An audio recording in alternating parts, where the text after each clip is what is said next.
मुख्यमंत्री योगी आदित्यनाथ शनिवार को हथियाराम मठ परिसर में प्रबुद्धजन संवाद संगम में विपक्ष पर जमकर बरसे हैं और मुख्यमंत्री ने कहा कि भारत की सनातन धर्म की परंपरा ने कभी भी उपासना विधि में कट्टरता नहीं दिखाई है और दुनिया आज तक धर्म और पंथ के अंतर को समझ नहीं पाई है। उन्होंने जोर देते हुए कहा कि बाबा साहेब के संविधान में धर्मनिरपेक्ष शब्द चोरी छिपे डाला गया है। मुख्यमंत्री ने अपने संकल्प को स्पष्ट करते हुए कहा कि उत्तर प्रदेश को एक विकसित राज्य बनाया जाएगा, जहां हर हाथ को काम, हर सर को छत और हर खेत में पानी, हर चेहरे पे खुशहाली और हर बेटी और व्यापारी को सुरक्षा मिले। इस विकास के माध्यम से उत्तर प्रदेश भारत की अर्थव्यवस्था का अग्रणी फोर्स बनकर नेतृत्व करेगा।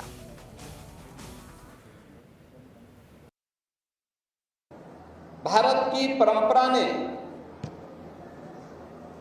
अपनी विरासत को सगुण और निर्गुण दोनों ब्रह्म को की उपासना मान करके आगे बढ़ाया है।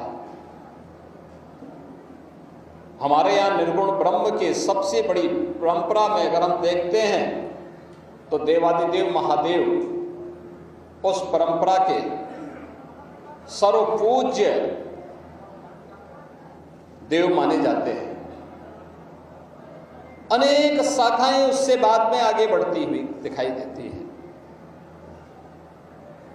लेकिन जीवन की सच्चाई को जानने के लिए दुनिया को, विश्व मानवता को अगर कभी किसी की शरण में आना पड़ेगा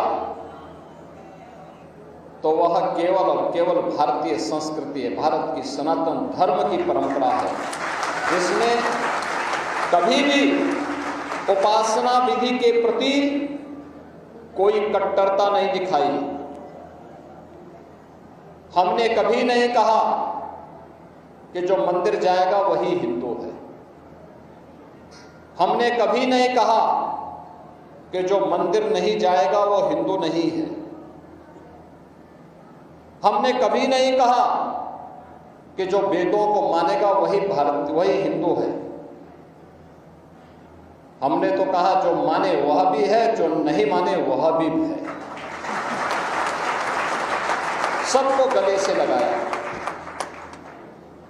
हमारी परंपरा तो इस बात की आग्रही रही है कि जाति न पूछो साधु की, पूछ लीजिए ज्ञान। हमने तो संत रामानंद के इस भाव को भी आत्मसात किया है कि जाति पाति पूछे नहीं कोई, हरि को भजे सो।